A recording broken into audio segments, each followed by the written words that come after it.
Welcome back to Framework. This is John, one of the hosts of Framework. With me, as always, the other host of Framework, Al. How are you today?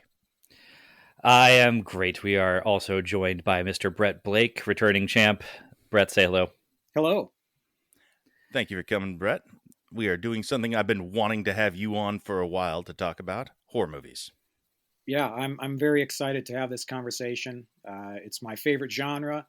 We're recording it in my favorite time of the year, so this should be great.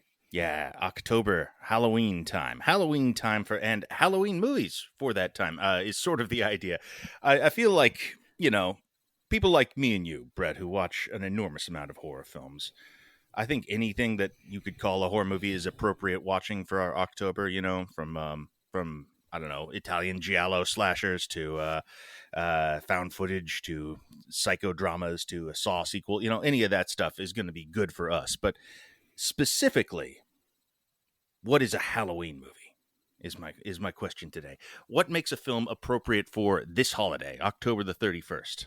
What is it that makes this a movie especially appropriate to watch as we get near All Hallows Eve? I mean, that's a huge question because I think you could go in a couple different ways with it. I mean, the obvious answer would be, well, if it's set on Halloween and if it is vaguely kind of a genre-y horror type story, then obviously it's a perfect fit for Halloween. But I also think there are stories that are not necessarily explicitly set on Halloween, but are taking place in sort of the fall season Yeah. that evoke just sort of a general vibe. And Mm-hmm. that vibe could be that's very subjective. It could be, what I think is a Halloween type vibe might be slightly different than what you think it is. So that can vary, but I think you can definitely have a great Halloween movie that is not necessarily explicitly about Halloween. Yes, for sure. I mean, obviously, a film that is literally about Halloween is a Halloween movie. There are some that go all in on that. There's a very popular franchise, of course, called Halloween, that is sort of works catch all, like any of those are seasonally appropriate, you might say. But yeah, beyond just being about Halloween, which is fewer movies than I realized. Actually, there aren't, aside from the central franchise, there aren't too terribly many that are exactly about Halloween. But then when you open that up into what is seasonally appropriate, what feels like Halloween, Yeah. and then it becomes very subjective. Thinking about that question, the first movie, and I mean, it's a novel as well, that came to my mind is Something Wicked This Way Comes, which Yeah, that's a good one.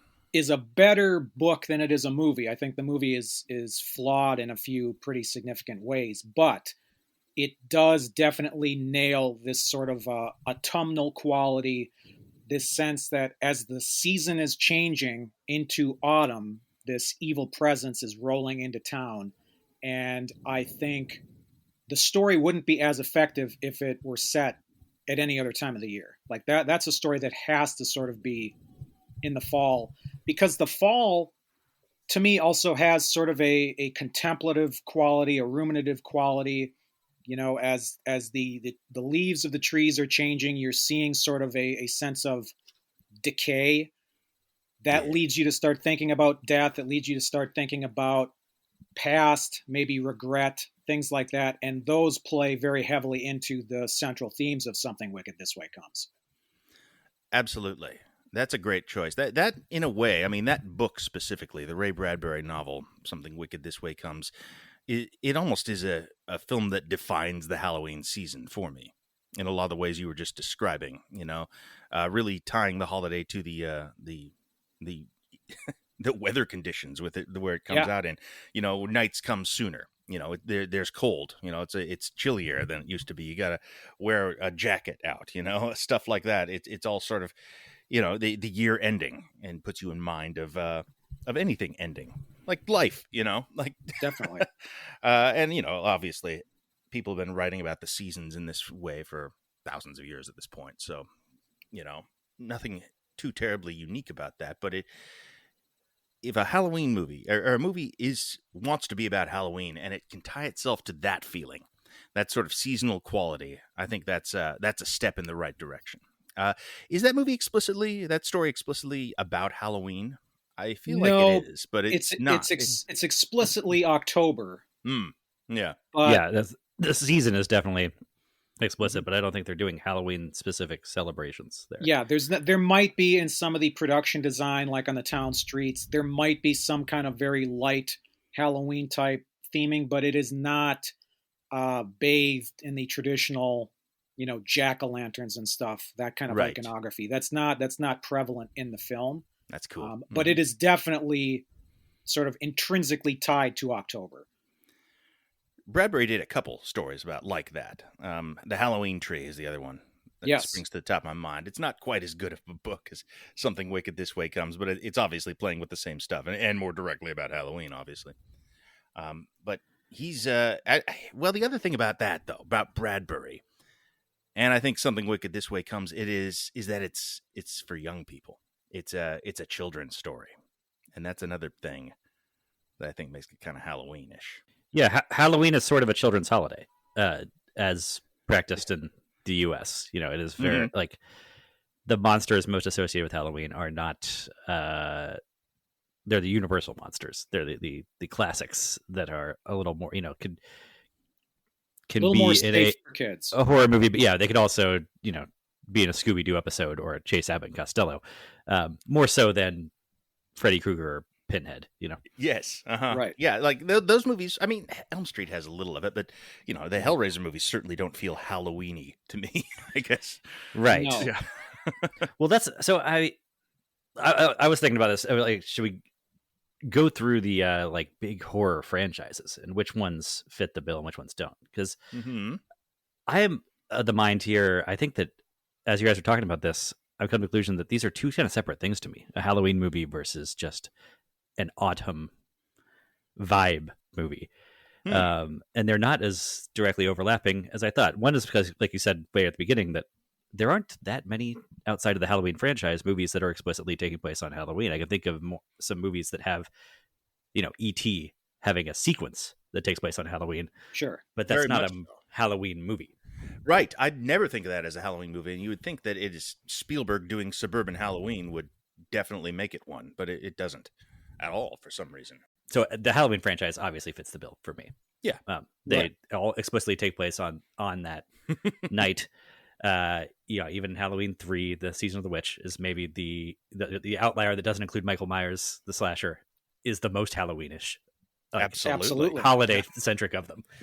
Um, and then I don't think Friday the 13th fits the bill. It's summer camp. It's a summer Right. Yes. franchise. It's a summer series. Yeah.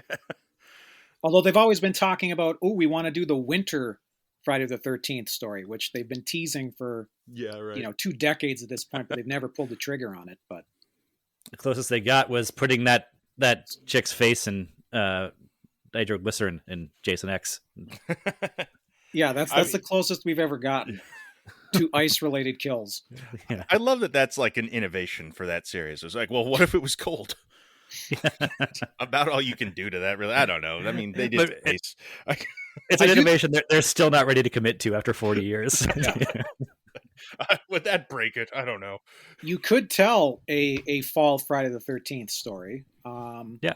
Mhm. I mean, if you could send it to Manhattan in space, then you're not Yeah. that chained to the summer camp conceit. I mean, you could even still use the camp setting. You could do something, this is me like brainstorming on the fly here, but you could do something like the camp is about to be sold and it's, getting close to the end of the year and a group of people have to go sort of make sure the camp is presentable because the new owners are going to show up. So you've still got your group of young people who've been recruited to go to the camp, but now it's October and they're just sort of cleaning up, getting everything tidied up. You could do it. You could certainly do one that sort of trades in that kind of iconography, and that might be kind of fun. Moving away from Friday the 13th, maybe like Nightmare on Elm Street doesn't really seem like a Halloween vibe to me either. I guess because so much of it takes place in a dreamscape where, is a little outside of time. And similarly, like we mentioned Hellraiser, that one, it's the interdimensional quality of it is such that it feels a little outside of the turning of seasons. I don't know. And a little too removed from like a childhood experience, like it's not getting at you the same way anything on Halloween would, Right, it's not because chasing yeah, you. Yeah. it's a children's holiday essentially. Mhm.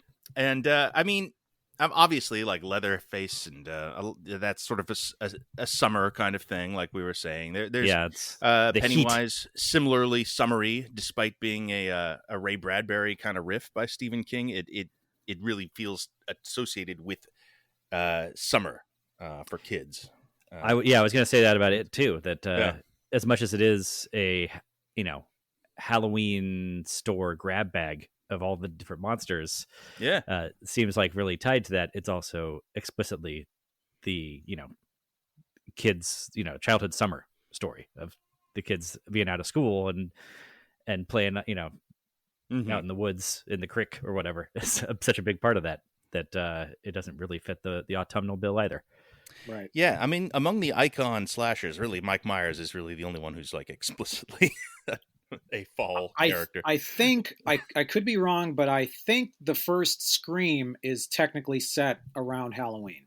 Yes, I was going to say. I was going to mention that one. Yeah. Very they don't sort of underline that at all, but I'm pretty sure that it is. yeah, I think the opening is a little bit explicit Halloween stuff at with Drew Barrymore, right? Or am I remembering it wrong? There's definitely some pumpkins in there at some point. I think it's all. I mean, Yeah. part of the thing is that the killer is able to like sort of move around in costume because Right. of the whole. It's around Halloween. There is a thing with these guys that we're talking about here where, yeah, some of them don't feel tied to the holiday in that way, where, I don't know, they've kind of, as they've become familiar characters, as Freddy has become a costume you can go buy at a CVS, he's got the sweater, the hat, the glove, and, a pretty familiar mask you would buy. Like, they became in some way kind of Halloween characters for me, just because I've Sure. seen kids dressed up as them for Halloween so often. And when they have that sort of iconic design, much like the Universal monsters, they become iconic costumes and therefore more familiar at Halloween. Exactly. They become part of Halloween iconography that you see repeated every year.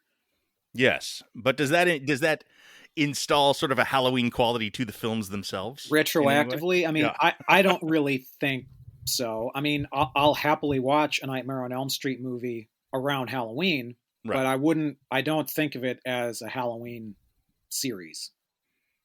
No, I mean, you've got the explicit one there, obviously, Michael Myers, which is, I mean, some of those are more better suited for the holiday than others, probably. Are there any specific in that franchise?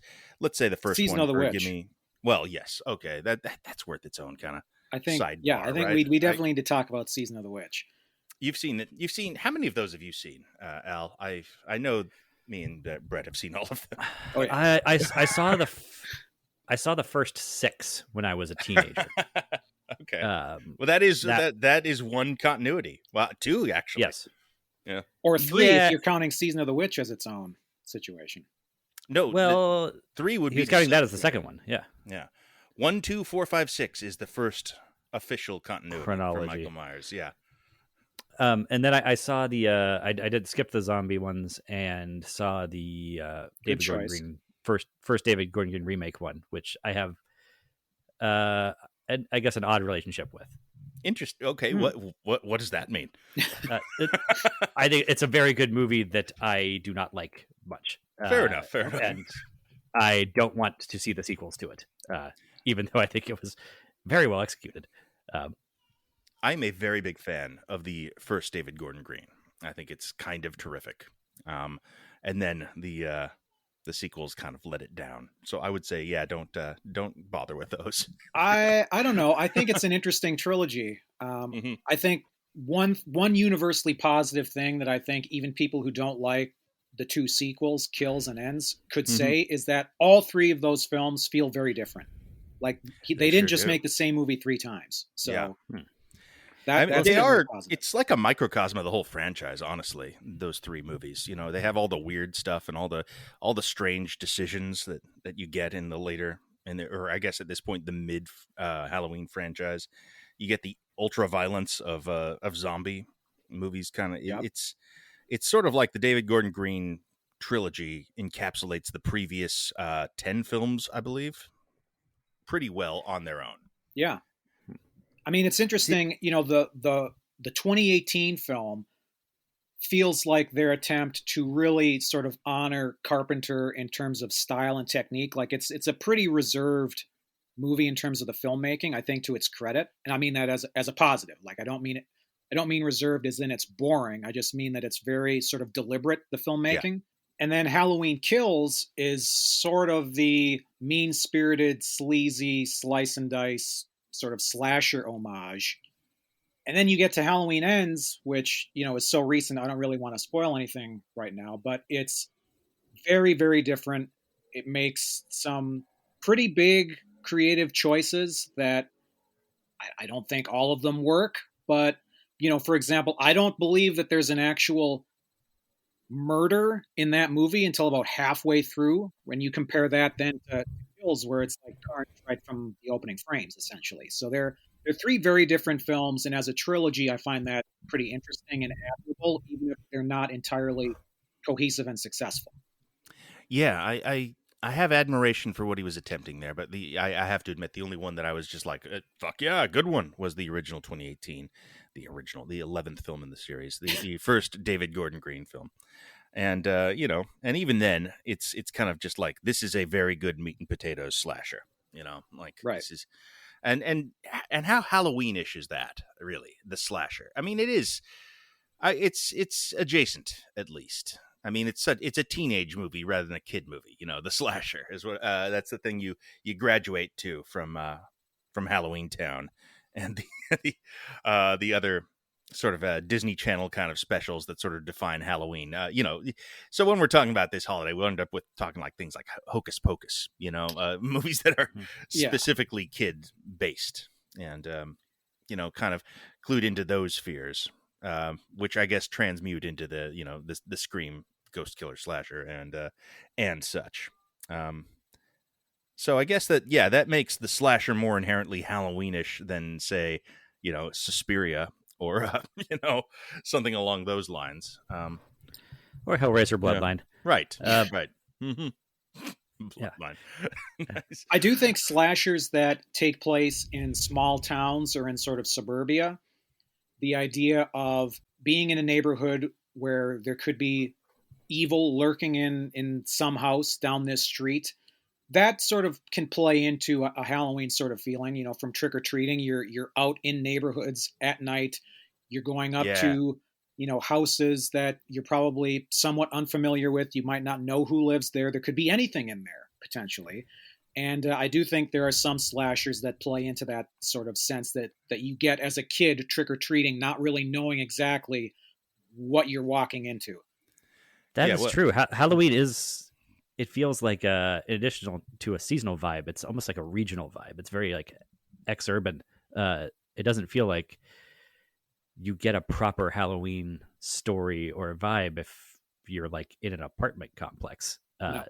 You yeah. need like Poltergeist 3, a great Halloween movie. yeah. You need more like negative space, I guess. More for darkness between and the houses, and need to be a little more spaced out Well, for the you say vibes. Poltergeist 3 is a joke, but the original Poltergeist is a great Halloween movie that isn't about Halloween. Sure.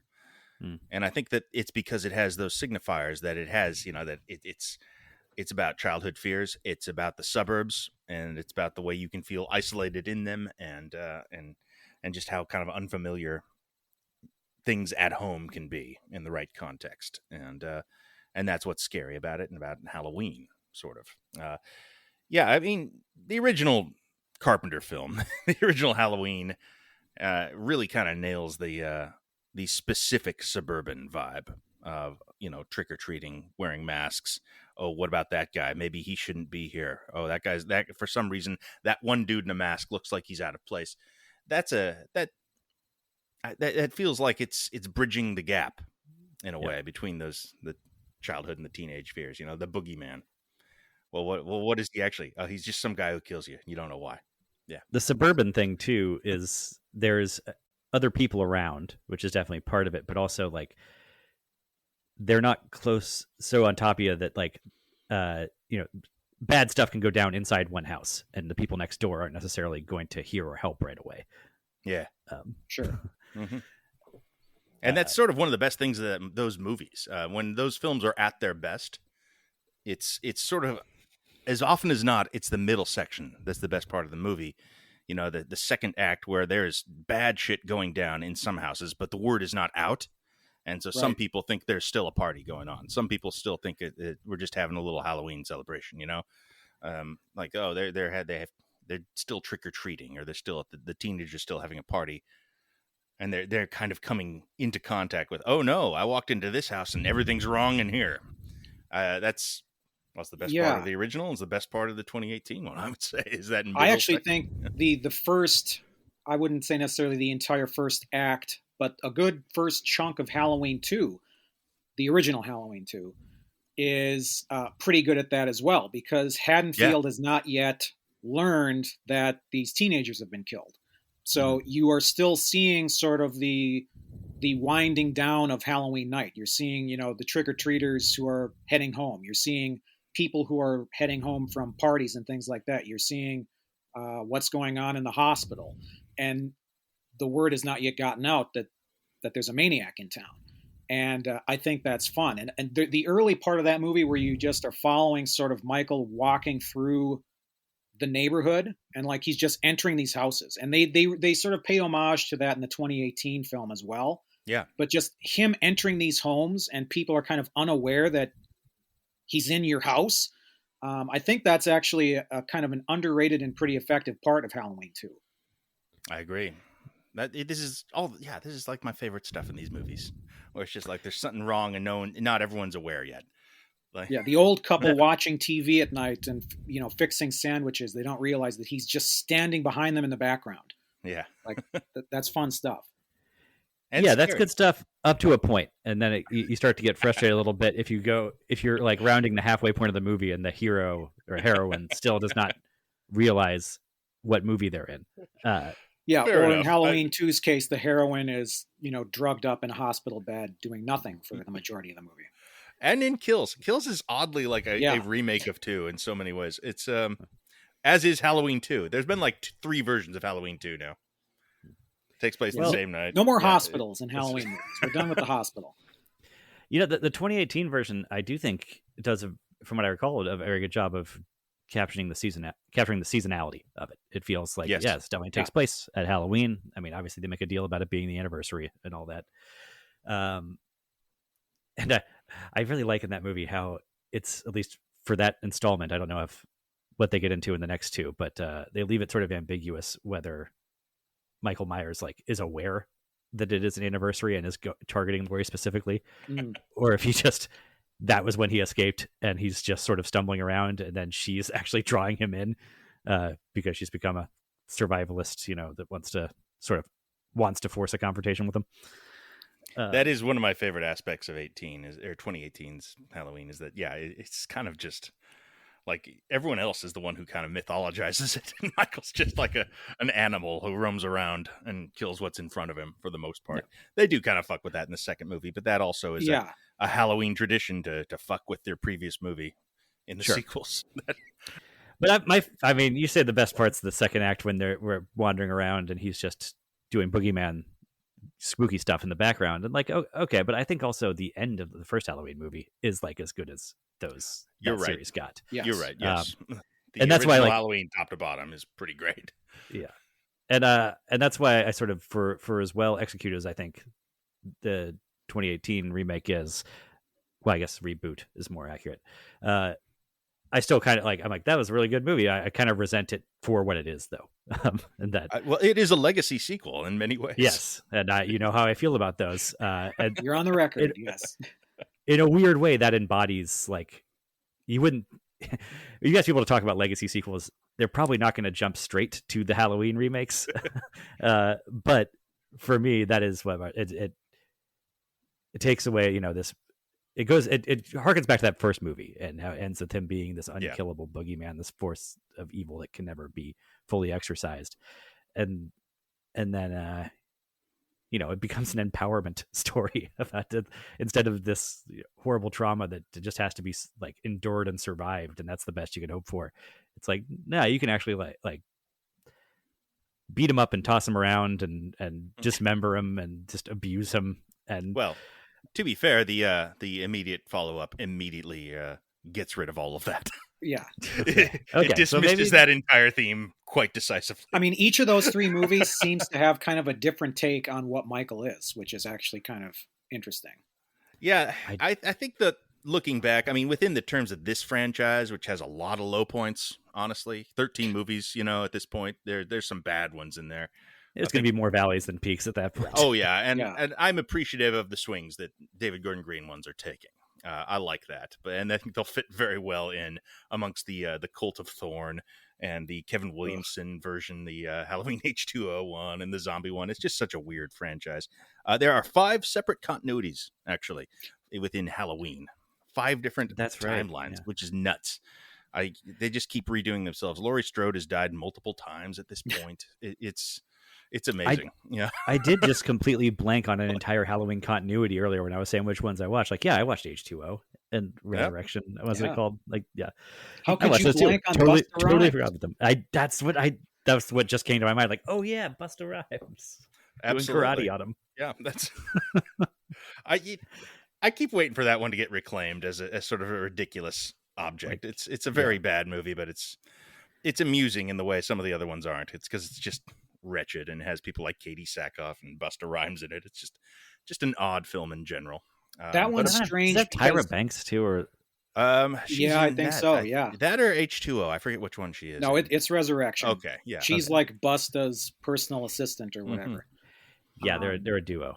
That's a Oh. weird movie because it feels like such a 90s film, but it Yeah. came out in 2002. But like, It feels like it was sitting on a shelf since the 90s. Is what it you see a Halloween party at one point, people are dressed up like the Pulp Fiction characters. I mean, it's like this is a few years out of date by this point. Yeah. And it's sort of painfully dated even beyond the fact of when it came out. Like it felt dated when it came out, which is strange. All right. So, I mean, that's an interesting franchise. But Season of the Witch. We got to talk about Season of the Witch. You're right. We got to mention that one. That one is such a weird, super Halloween-y, specific-y kind of thing that just exists without Michael Myers. And it is about pagan druids using the magic of Stonehenge to dude, I don't even know what they're trying to do with They're this. trying to sacrifice the world's turn children. children's faces into swarms of insects via Halloween masks. I get that, but like that is Okay. their end goal. That is that's where they land. That I mean, Yeah. it's like the underpants gnomes thing, like first turn the children's faces into snakes. Step 2, question mark. step 3, profit. Yeah. Yeah. There is a wonderful scene in that movie. I mean, I'm a big fan of that film. I think it feels the most, certainly the most Halloween inspired and informed of the entire series, because the holiday itself is so fundamental to the plot. Yeah. The Halloween movies featuring Michael Myers could basically be set at any time of the year. Now, you gain something by putting it on Halloween, but there's nothing about the plot that requires it to be Halloween. Season of the Witch must be set on Halloween for its plot to work, to the extent that we can follow the plot and understand exactly what the villain's motivations are. But there's a great scene where the villain, played by Dan O'Herlihy, he's got Tom Atkins tied up, and it's like the James Bond monologue moment where he's explaining kind of why he's doing what he's doing. Yeah. And it's a really well done scene that sort of gets into the lore and the origins of Halloween, going back, 1,000 years. And it's really well performed by O'Herlihy. And he's sort of, his attitude in that scene, his sort of general vibe in that scene feels very Halloweenish to me, because there's obviously an undercurrent of menace and threat, because he's talking about murdering the entire population of the world's children. But there's also kind of a bit of a playfulness to it. And that's something that always appeals to me about Halloween is you're talking about macabre and supernatural and paranormal and threatening things, but there's also always sort of this idea of playfulness involved as well, and that scene really nails that. Yeah, it does. I remember, I think there's a line in there. I think Tom Atkins literally is like, "Why are you doing this?" And he's like, "Oh, well, it's a joke on the children," Joke or on the something like children. yeah. That's all. That's the only explanation you get, but it fits coming out of that guy's mouth because he's a weird pagan druid Samhain guy, or Samhain, I believe that they're supposed to say it. Samhain, yes, Yeah, uh-huh. they pronounce it correctly in that Yeah. film, In as that one, opposed to no, Donald yeah, Pleasance in part two, when he's like Loomis, Samhain. Loomis blows it. Yeah, Yeah. Yeah, you know, Loomis turns out maybe not that much of a scholar. Some some of his medical diagnoses, I don't know.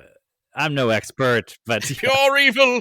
He's evil. but I don't know that the American Medical Association condones prescribing 3 pints of lead to the brain as a cure for your mental taste illness. Of pure evil. What I love is when they bring in sort of the look-alike in Halloween Kills, when they do the flashbacks to how Michael was captured. And I don't know who this guy was, but like he was a dead ringer for Donald Pleasance. I figured And there was computers. I thought that was a little bit no, it was a real Rogue guy. One, Princess Leia. That was just a No. lookalike. Okay. Yeah, yeah. Interesting. Does Okay. Donald And- Pleasance not have like a son who's running around the industry currently? Or I don't know. He had a daughter because she was in some stuff in the 70s, some of those Amicus horror anthologies. But maybe that's what I'm vaguely connecting it to. But in Kills, when Loomis comes in, it's like he actually refers to Michael as the evil. He asks one of the cops, "Is the evil here?" It's like, Yeah, that's right. I love how unhinged Loomis gets in those movies. Like anytime that Donald Pleasance gets to play a freak out moment, I love. I mean, because he just tears into it like a meal, and it's always incredibly entertaining. Like the end of part 4. Which is, I think, a really great ending that obviously the next movie basically completely ignores. Classic Halloween. Yeah. Yeah. But that's like Donald Pleasance dialed all the way up to 11, and it's pretty glorious. Yeah. No. Yeah. All It's that. like trying to shoot a child. It's just great. He keeps that series afloat for a while, like around And he 3, gives 4, 5, 6 when you get into the no Laurie years, and it's just him basically. He's the only thing that keeps those movies working at all. Okay, so but we go out of the explicit Halloween franchise. We've kind of been over how the other big ones don't really fit the seasonal bill. The Friday the 13th, Nightmare on Elm Street, Hellraiser, Texas Chainsaw. Yeah, this stuff really fits that. Another, I'm thinking of the sort of the masters of horror outside of your Stephen, your John Carpenter and whatnot. Is Stephen King is up there, and does he have an explicit Halloween story? Because I think he's got, as far as iconic horror stories go, he's got sort of It is almost the iconic summer horror story. Yeah, and The Shining is the I guess maybe The Thing could challenge it for deep winter supremacy. But what's his Halloween one? He in I don't 50 think he years really of has writing one. books has not had a single Halloween story properly. Now, there is a Like Halloween Pet Cemetery, chapter. maybe? Is that around? It's not tied to one season. That takes place over like Right. 4 months at least. Yeah, I but, guess that's so. I guess His Cycle of the Werewolf novella, the structure of that is that every chapter is 1 month out of the year. There is a Halloween chapter in that novella, but that was not used in the adaptation that became Silver Bullet, the movie. I mean, Silver Bullet doesn't jumps have to my head. the footprint to really qualify anyway. No. I mean, I like that one. people might know I'm like a defender of Silver Bullet. yeah, but people know like at least even people who haven't seen it know the premise of Pet Cemetery or know the premise of Right. Cujo. But Mhm. Cujo is very much a summer movie. That Yeah. I mean, if I had to say like what's the one that feels the most Halloween to me, it would be Salem's Lot. yeah, but book in the also movie. like Yeah. takes place over a pretty lengthy period of time. But maybe it sort of I would buy that one. I was gonna say it has Halloweenish scares, like the kid in the window and just the overall autumnal vibe of the Tobe Hooper film, and and vampires being one of the classic Halloween monsters. You know, Yeah, for Yeah. sure. the other one though that stands out to me. I'm not sure that it is. Probably it's more of a summer setting most of the time, but feels a little more autumnal because it is rural, I guess, and Midwestern as opposed to Stephen King's. Most of it takes place in the Northeast. Is the Children of the Corn uh, Yes. series that was Yeah. spawned there? Hmm. Corn just feels Halloweeny to me in some way. That's true. The rose and the smell of corn is the smell of autumn. Like you can, Right. you feel like if you're walking around corn stalks. I don't even know if they bloom in the summer. I'm from the city, but like that would feel Halloweenish to me. Well, corn mazes are a Halloween thing. Yeah. I Yeah. recently rewatched Children of the Corn, so it's a little fresh in my mind. And it's not just corn stalks, but they're now starting to dry out and turn color. So that it's very clearly placing it in the fall. And I think it works pretty well. There's some decent atmosphere in that first Children of the Corn movie that definitely evokes kind of a small town, rural, autumnal farmland type vibe that I think works pretty well in that first movie. I haven't seen any of the sequels, so I can't vouch for them. But Well, I think a rural setting in general, unless it's explicitly not the fall, just sort of has, well, it has a rural setting has a closer association with the seasons than any city does. I think Yes. it's just more easy as a to given. identify exactly what season it is. Yeah, When you're and it's surrounded more by, of a part of daily life. I feel like dependent on season. I live in New York. Yeah, I guess It's you're a just little the same closer to the goddamn thing. land. Yeah. You can have summer's- summer. Yeah, you can have summer in the city movies Sure. specifically, and you can Yeah. have Christmas in the city movies. I feel like. Yeah. But spring and fall don't quite. I don't know. They don't come through on screen. They don't in announce the same themselves. way. Like, I mean, you can do it if you like really make an effort to be like, well, it's this is what spring in New York feels like. You can do something like that, but that feels more like a New York movie than a spring movie. Right. Uh, but yeah, you don't often see city Halloween films, and if they are, it's usually going to be a slasher where it has kids, at a party or something like that. And even then, it's not really the thing. yeah, city just doesn't as easily lend itself to what we think of as the traditional sort of Halloween iconography, or at least seeing a lot of it. You're sort of limited to decorations inside buildings rather than Right. sort of Outside. the atmospheric type stuff that you get in a in a smaller location. And there's just not as much foliage to indicate Exactly. visually Right. the changing of leaves and colors like that. You have to go out your way to set a scene in Central Park, I guess. And I mean, that can be representative of how it feels in New York in the around Halloween. You can do that, but it's less universal, and it's not what I'm going for generally. Again, it's a thing. It would feel more like this is New York rather than Halloween that I'm looking at. And if that was the goal of film, I can't even think of one off the top of my head that does that. But small towns, and people with a relationship to the natural world. I think you're just halfway there already if you set your horror movie there. And so I think Stephen King falls into that a lot. Anything in any of his Castle Rock things feel kind of appropriately Halloween, Sure. just in the location alone. Yeah, I suppose so. Before we get off of that, because there is something here where I feel like I'm not sure if I just didn't understand the assignment or whatever, but I didn't have the same exact take on some of the stuff as you guys. But in terms of more recent sort of movies that do horror movies that feel a bit Halloween appropriate to me. Yeah. Well, one we didn't mention, it's not quite a horror movie and it's more on the kids side, but the Monster Squad is definitely a Halloween movie. Totally. Sure. Yeah. It's the Universal monsters as we talked about, and it's for tweens, so it's the children's thing. But in terms of actually scary horror movies for adults that have a Halloween vibe, the recent ones I could think of are Hereditary and Mandy. Interesting. Interesting. I mean, I think Hereditary has an autumnal quality to it for sure. Yes. And there is, I think, even a Halloween party at one point, but those would not come to my mind as Halloween films. I mean, I love them. I think they're both great, and they're great to watch at Halloween time. But I wouldn't call them specifically Halloweenish. I can I definitely see the case, certainly for Hereditary, because you've that got one the for sense sure. of, Yeah. it is kind of, I don't remember exactly where it is set, but I think, the main house is sort of out in the trees somewhere. So there's definitely sort of a semi-rural vibe going on there. And this idea of sort of an occult presence invading a home.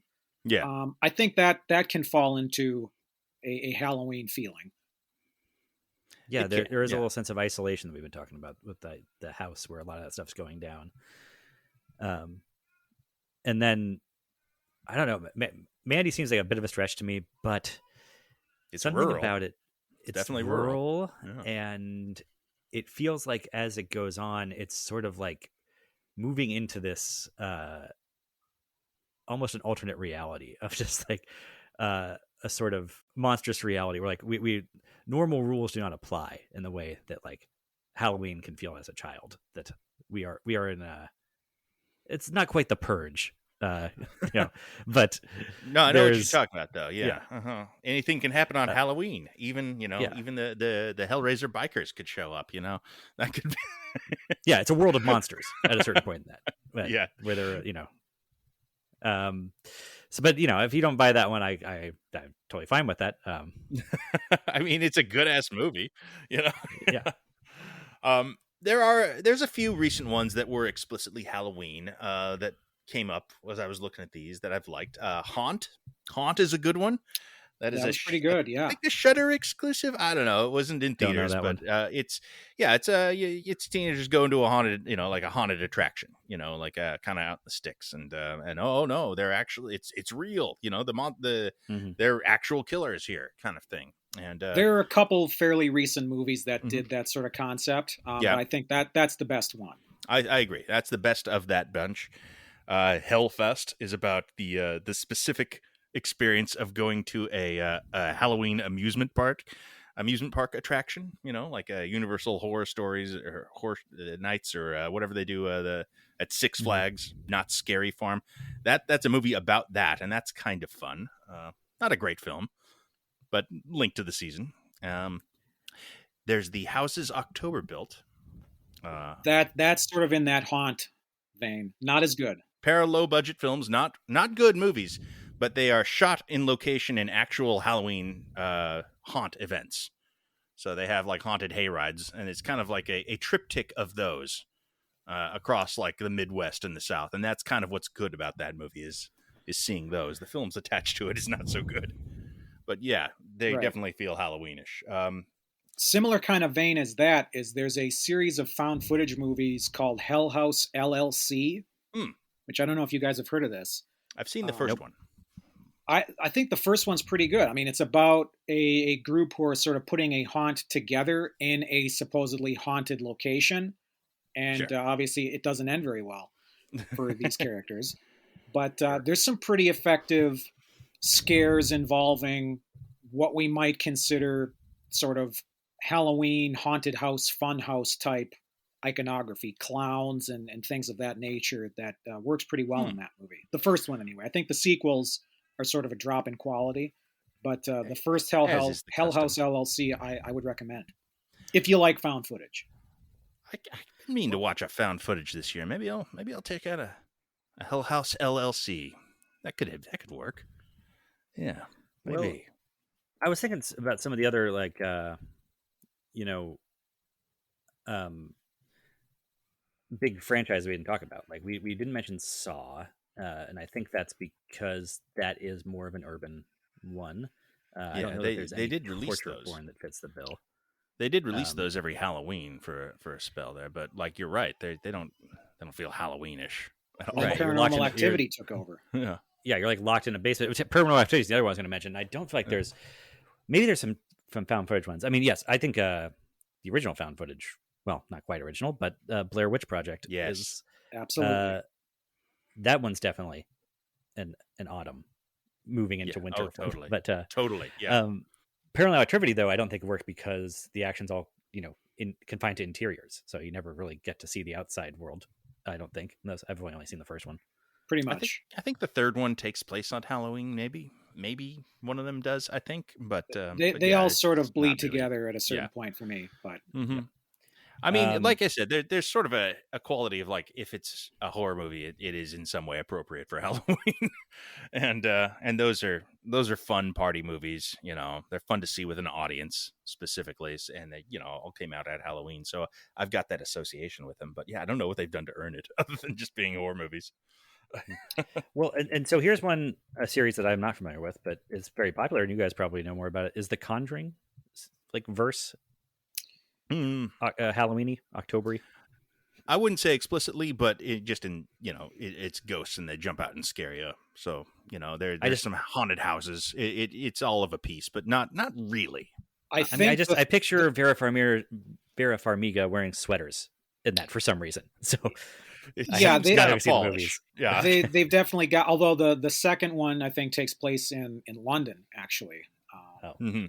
But yeah, there's sort of a fall quality. The third Annabelle film, which is a Conjuring spinoff, I believe that is taking place on Halloween, and that's sort of three got. of those. There are three. There's I thought so there was far. one. Yeah. Nope, three. Oh my god.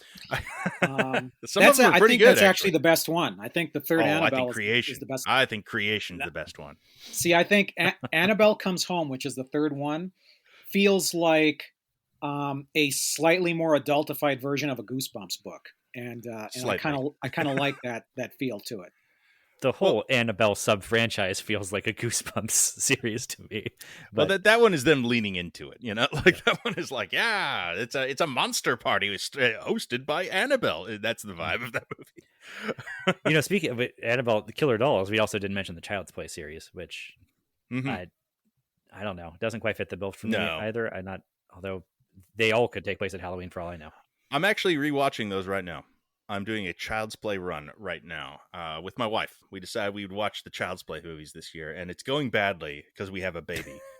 It's the worst possible things for a baby to be exposed to, so we got to wait till she's asleep, because it's like little toys, and then it makes a mean face and it yells. That's like the worst thing a little baby can and curses. Yeah, that's true. Like, and chases after with a knife. So no, we're actually having a hard time getting through them just because we have to start them when she's asleep, sadly. It's kind of odd. If any horror franchise ever lent itself to Christmas, you would have thought it would be Child's Play, because they never did one. It's a doll. It's one of the most. This is the most popular toy in this universe of these movies, but they never did a Christmas Child's Play movie. That is a little odd. That's money on the table that they're just not claiming. Yeah. That seems crazy. They should do that. I don't want to take them to task too much. I feel like they've gotten quite a bit of blood from the Chucky the Doll stone over the decades. Yeah, still going strong, man. Still happening. I will say, I think that first Child's Play is a really, really good movie, and probably the best you could possibly make out of that premise. I mean, you would dig that one, Al. It's very. Chicago. I've seen the first one. Yeah, okay. It's the most Chicago. I mean, not since I was. I saw the first three when I was a kid. But I they don't play it much just straight enough, whereas it seems like progressively they were leaning into comedy. Yeah, it's like full on Freddy-fying like Chucky now. Right. Chucky is like literally the protagonist of these movies at this point. Like not just like in the way Jason is the protagonist. No, he's actually the main character who's we're supposed to be emotionally involved with. But I think when you reach modern continuity of Chucky, the other one, like not a specific series but a subgenre, I wanted to ask you about, because it feels like it would fit pretty well. Is there a home invasion movie that's very explicitly Halloweenish? Does The Strangers take place in the fall? It certainly has a bit of fall feel to it. At least the first one. The second one does not. I think, if anything, the second one is kind of a spring movie, oddly enough. But it's internal, it's interior, as you said. That makes it a little tougher. But I mean, just the fact that they're kind of Halloween mask folk, that gives it a bit of that. It's not quite as interior as Paranormal Activity, right? Because you're at a sort of an isolated house, and part of it is when they're fucking around outside, right?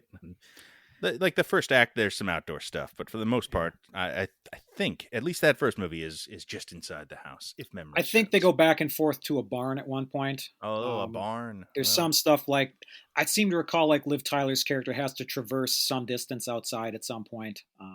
You had mentioned the Blair Witch Project, and I do think that there's an element of, I don't know if you want to say period horror, that could also sort of fit sort of a Halloween sort of flavor. Because if you think of the Blair Witch Project, yes, it's set in the 90s, but it's dealing with sort of ancient lore of this area, this sort of invented mythology that stretches over sort of like a couple 100-year period.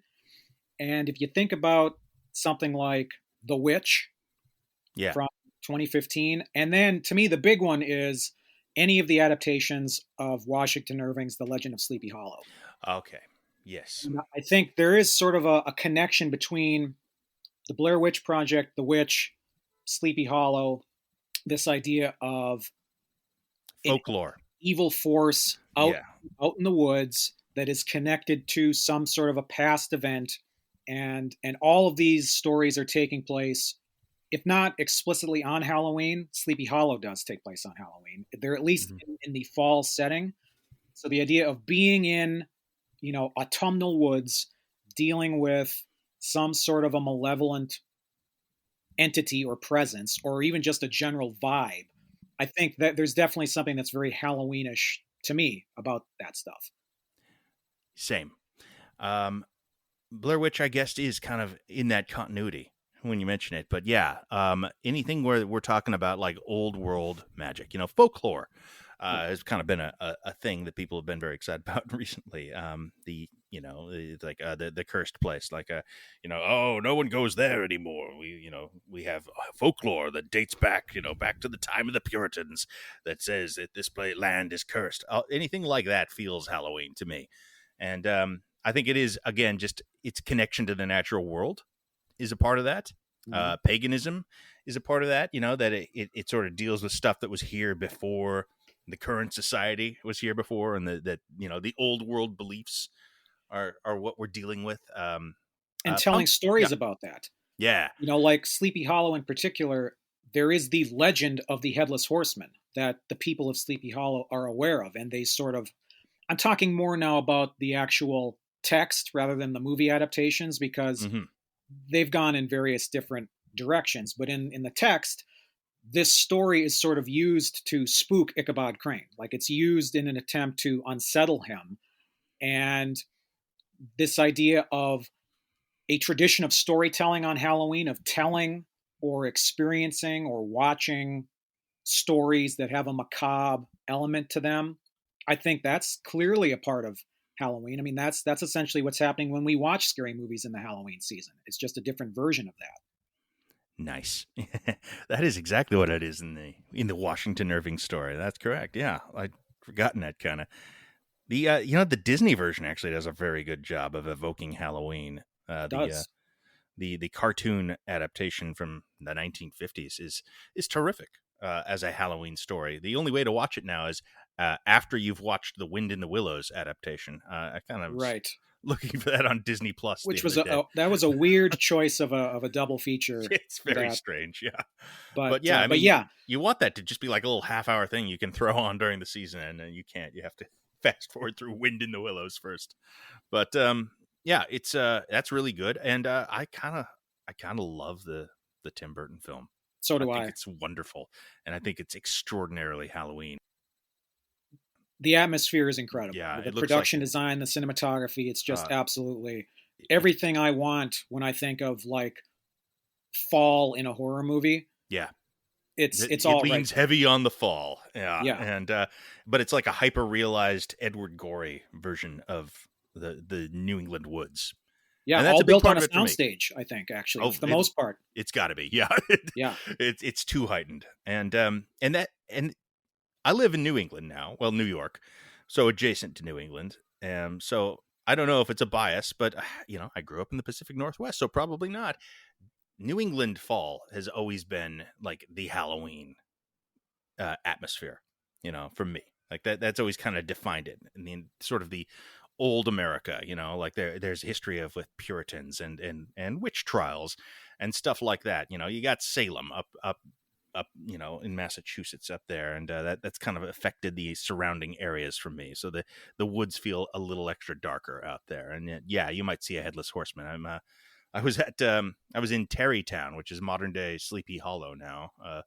specifically what Washington Irving is describing, and they've turned it into a Halloween town now. Of course, they've got all sorts of seasonal stores open, and they're trying to make a buck off of it. But it's cool to see, and there's pumpkin patches everywhere, and all the things that you associate with a holiday. They've made a push, and I think I think the Burton film is kind of responsible for a lot of that. Actually, it surprised me what a perennial that has become. Really, I was Uh-huh. thinking that we weren't going to talk about that at all because I didn't think that it had any sort of cultural, afterlife. Really? I remember it getting panned, and I only ever saw half of it. An Oscar-winning film. Indeed. I think it won 2 visual actually. effects. Maybe Production costume? design certainly, and it may have won for cinematography as well that year. Wow. It's a very good movie, and in some ways, it might be my favorite Tim Burton movie actually because it plays so well at this time of the year. But yeah, I do think it's kind of a bit divisive. I know some people just think it's a real piece of shit. But we're about 7 or 8 directors away from doing a Tim Burton series on here. So. You know how rough that gets in the back half, man. Yeah, that's the problem. Yeah, everything after Sleepy Hollow. I mean, that to me, that's kind of Sleepy Hollow is like his last, I would say, great film. Maybe I could hear an argument for Sweeney Todd, which I really like as well. But that one's got really, problems. Really like at least. Big Fish. Yeah. Actually, Big Fish has that same kind of a New England countryside feel. Well, see, you mentioned New England. Yeah. I grew up in the Midwest. I was thinking of autumn as being a very distinctly Midwestern thing, but I guess the Northeast has it too. It's just those certain climates where the season is most pronounced. There's not as big of a visual signifier of fall in the Pacific Northwest or in that's for sure. the high desert states or anything like that, or the Everglades. I think that there's certainly hot and sticky and cold and sticky seasons. Yeah, but temperate trees where the leaves turn orange and yellow. I mean, that's what you want. That's the thing. Real wet leaves on the ground.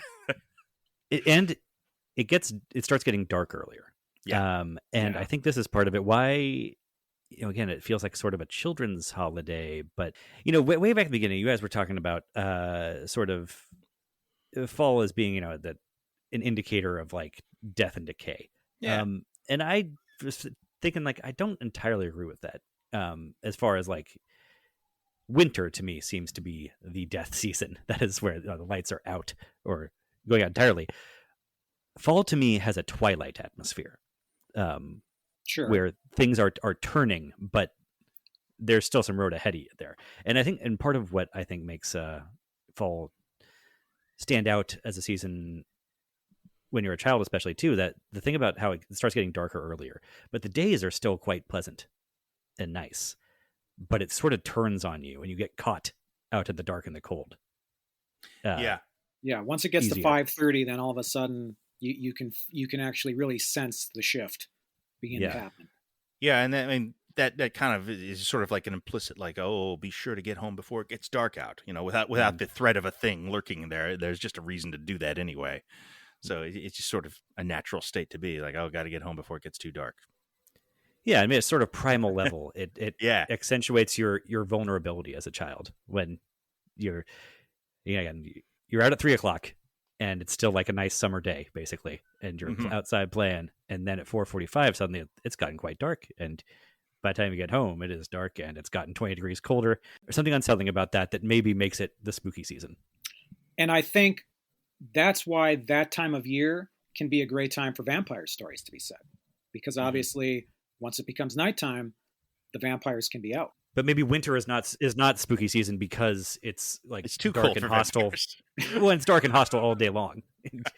You don't get fooled into anything. Yeah, that's true. Yeah, I like that. I think winter lends itself more appropriately to stuff like The Shining and The Thing, where the claustrophobia, this idea of it's so inhospitable outside. Even if I could go somewhere, do I really want to? So you're kind of stuck inside. You're stuck in your house, and it's sort of that sense of being closed in, I think, works better in the wintertime. Yeah. Yeah. That's true. That vague sense of childhood's end, I guess, is what I'm groping at. That's like what defines something wicked this way comes, right? Yeah. Yeah. And I think all these, to some extent, I mean, they're really, well, not all, but I think it's a major component of a lot of these is that, well, Halloween is kind of, in a lot of ways, one of the first parts or places that children kind of confront this sort of darkness, Mm-hmm. scary things. It's often the first place that kids are going to see a horror film or hear a ghost story, and obviously they dress up as skeletons or whatever, any sort of creature. It's a place to kind of contend with or reckon with scary stuff, and embrace it. You Yeah. begin to be eased into it as a kid through Halloween, kind Yeah. of. And that's why I think that, like I'm saying, when we say like that children's fair is kind of has an inherent, Halloween quality to it that maybe something else doesn't, like that Freddy Krueger doesn't, is that if it is sort of a childhood fear that is being exploited, then, that takes you back to being a child, which is when you first kind of see Halloween and where your associations with Halloween are formed. So that it is fitting that younger stuff kind of has the more of a Halloween quality. The recent Scary Stories to Tell in the Dark movie, not an exceptional movie, but it was an extremely, like, it was a well calculated children's horror film. I thought Yes. it really pitched on what's scary when you're 12 years old, and even down to like there's no kills in that movie. The characters are just sort of spirited away, which is creepy in its own way. Not as scary necessarily as Michael Myers stabbing you with a knife, but like as a kid, it's just sort of this suggestive thing. That is. I don't know. It's maybe even sort of a dabble in sort of existential horror, and Yeah, this idea that yeah, there's an unknown fate awaiting you if you encounter, yeah, a scarecrow out in the cornfield. That it's not going to be, yeah. you're not just going to be strangled to death. Something a bit more bizarre and unknowable could happen to you. Which is also more PG-13 at the Right. same time. Yeah. So that's a cool tone. That's a neat thing that you can do with a Halloween story. And even like, and that's why I think even movie like comedies, like the Addams Family movies feel like appropriate Halloween films in a lot of ways, because it's just it's just sort of, rubber spiders and that sort of stuff just jingling in your face. Or even Rob for sure. Zombie's I The mean, Munsters. yeah, the monsters. yeah. um Well, going off what you're saying, that mhm. it's a child's way into sort of confronting bigger, scarier concepts. And so when you first kind of laid this out to me again, not really understanding the assignment, I wasn't quite sure if we were talking about horror movies that are Halloween movies or just movies that are autumnal in their vibe or that are, fall movies. And I found it's sort of easier to like think of when I thought of fall movies, not a lot of them were specifically Halloween based or horror based. And one thing that distracted me is maybe this is a stretch, but it's weird to me that the Harry Potter movies popped into my head Hmm. because those all have explicitly a school year structure. So they all Yeah. have like a fall segment. They also kind of feel Christmassy to me because they all have a Yes. Christmas sequence in the middle of them. Mhm. But I don't know, Azkaban, especially, I feel like, and maybe the sixth one too, have the most like fall vibes. Well, it's the English like river country, Right. it's very rural Yeah. and kind of connected to the environment in that way.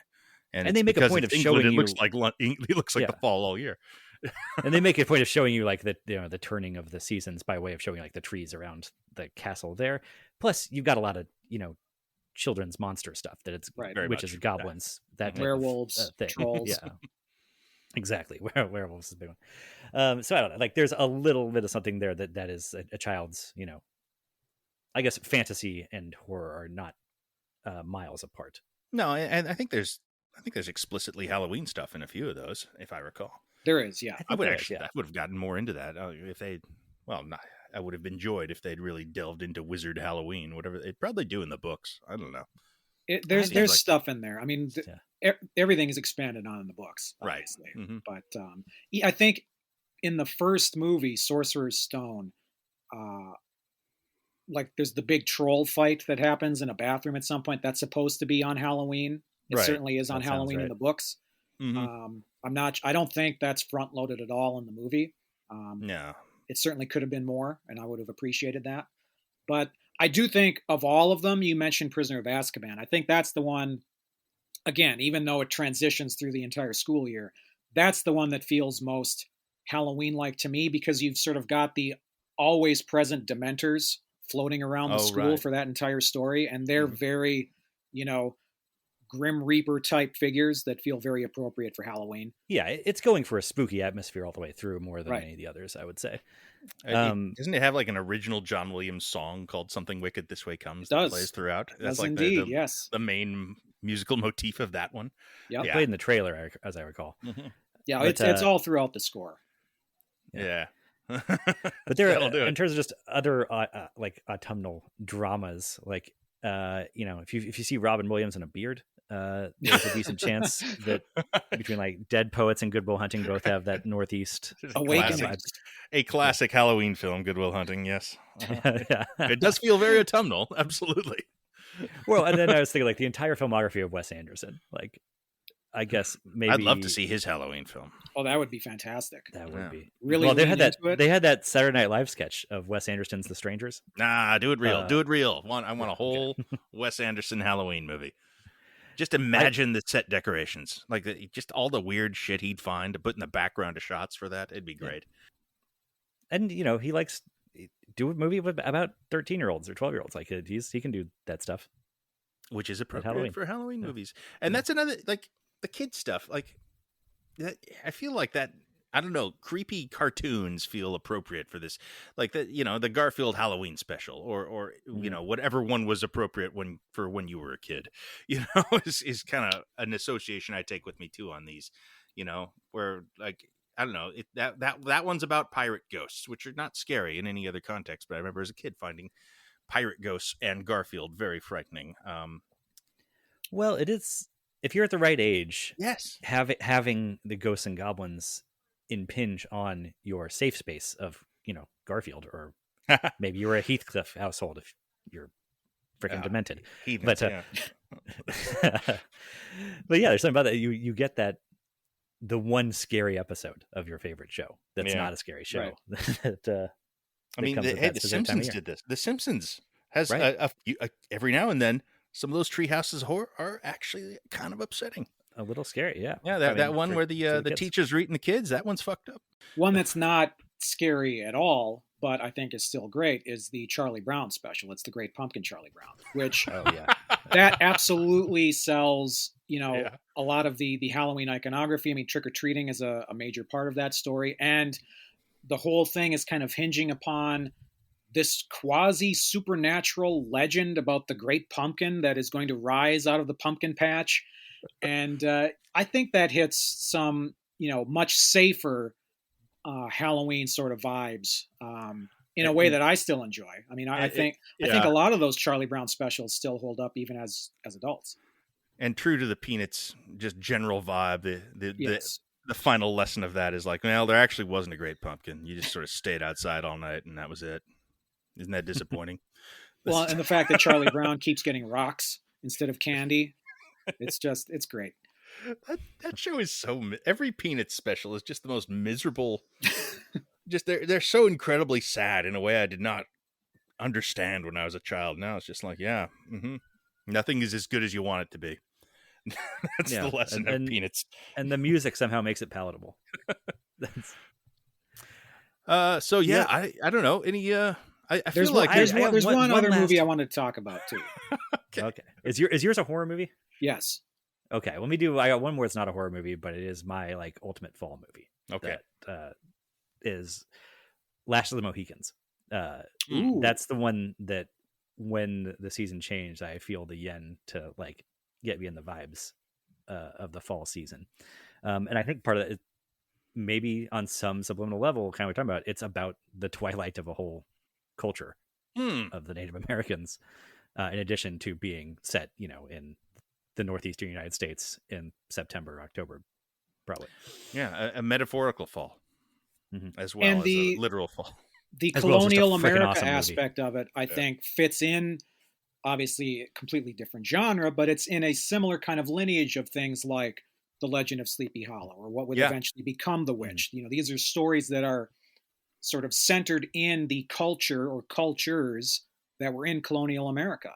And obviously, that's a fundamental Yes. part of Last of the Mohicans, and it's a fundamental part of stuff like Sleepy Hollow. Good point. Absolutely. That colonial America thing, I, that's a weirdly big part of it for me somehow. Yeah, I don't know. I guess it's our tie to history. It's in America. Yeah. That's what we have. It's that's the old world has to come from something, and it's going to be that then. Hmm.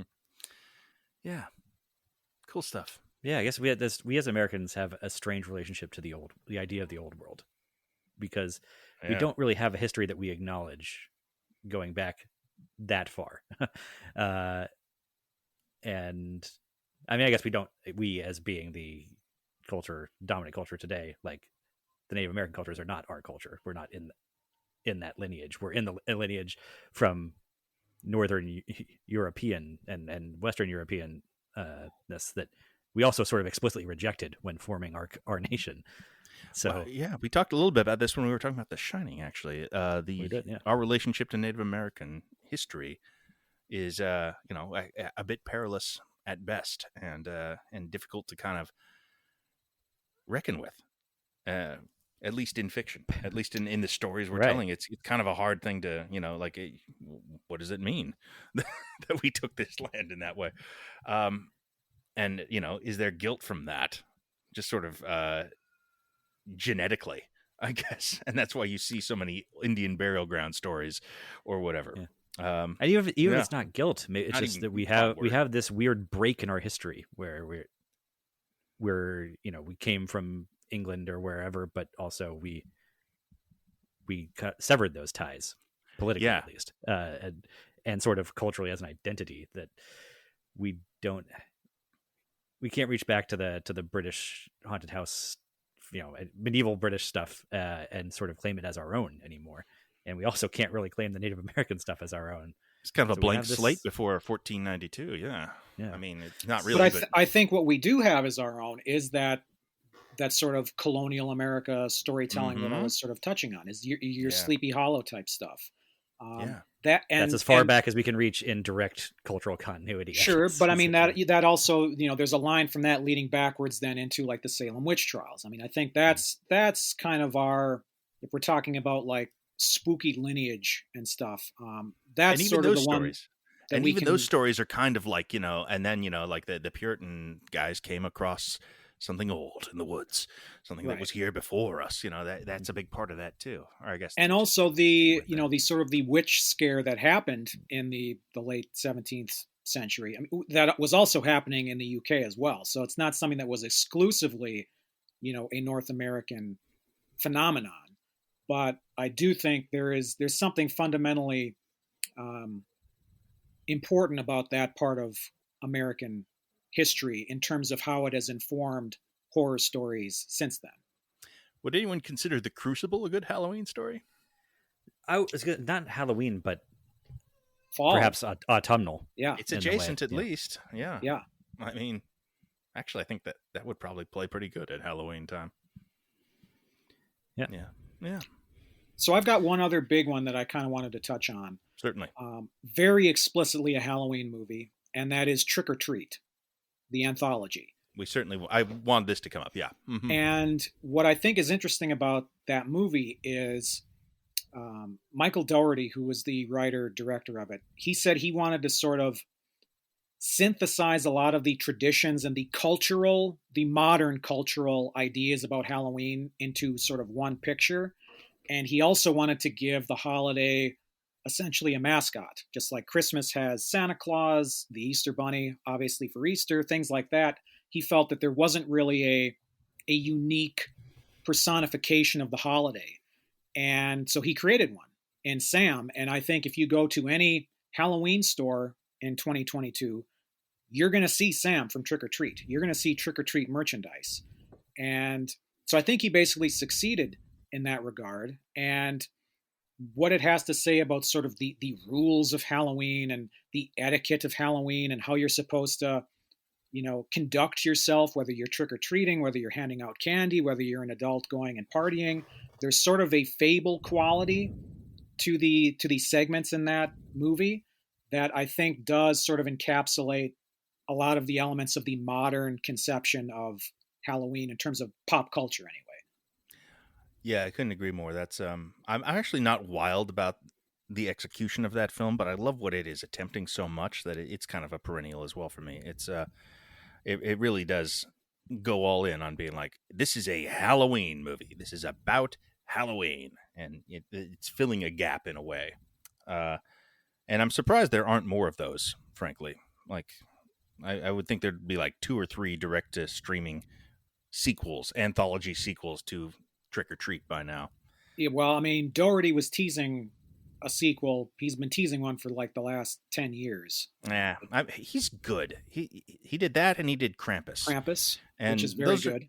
I mean, it's not unlike my beloved. It's the Robert Christmas Eggers. Version of Trick or Treat. Yeah, it is sort of a fascination with folklore and digging into it and making the most of it and iconography and using iconography and putting a spin on it and all that stuff.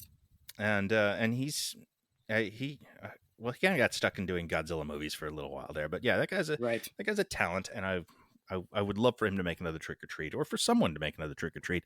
It would be okay if some of them were shitty, if there were more of those movies. That's just it's that kind of thing that it seems like. I wish that was one of our ongoing franchises. It really is clued into all things Halloween in a very appealing way. I agree. Yeah. Have you seen that one, Al? I have not. It's a good time. I'm realizing as more and more as we go on, I'm even less versed in horror than I thought I was. I mean, Trick or Treat is a pretty fun one. I mean, that's, it's not too heavy. It's not too scary. It's more Sam Raimi style spook-a-blast than it is actually trying to unnerve you. Show it to your 12-year-old. Yeah, fun. Exactly. Fun Halloween viewing.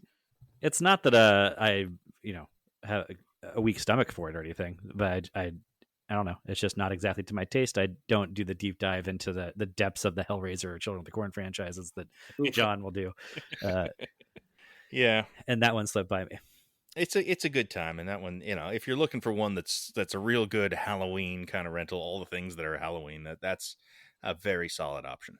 And kind of like, and just because it's something that people haven't really been trying to do that much. I wonder if it's just because Michael Myers takes all the air out of the room for that, but or if it's like possible. I was saying earlier, me and Brett kind of just, I think a lot of people like us will just watch any horror movies for October, and that'll be fine. But right. But yeah, I think most people do. But I also think most people, if you ask them sort of casually, they would, their instinct would say that there is a bigger genre of Halloween specific movies than we were able to actually track down and tally up here. It's a little surprising. And I think a lot of them are kids' things that we're not really cognizant of. The Halloween Town is a franchise, there's a bunch of those movies. And the Goosebumps movies fairly recently. Right. The first one I actually thought was kind of okay. I think kids probably love those. Halloween stuff. But. Yeah, those things exist. And, it's for kids because Halloween is for kids in a lot of ways. You keep chasing it as an adult, it becomes a new thing. And then you're watching Argento movies or, Cronenberg movies. And it's, right. And you've kind of gone beyond, the Spirit Halloween store at that point. Spirit Halloween movie coming out this week, I believe. Oh, boy. You and me will probably watch that at some point. It's probably going to happen. I'm not going to deny that. So,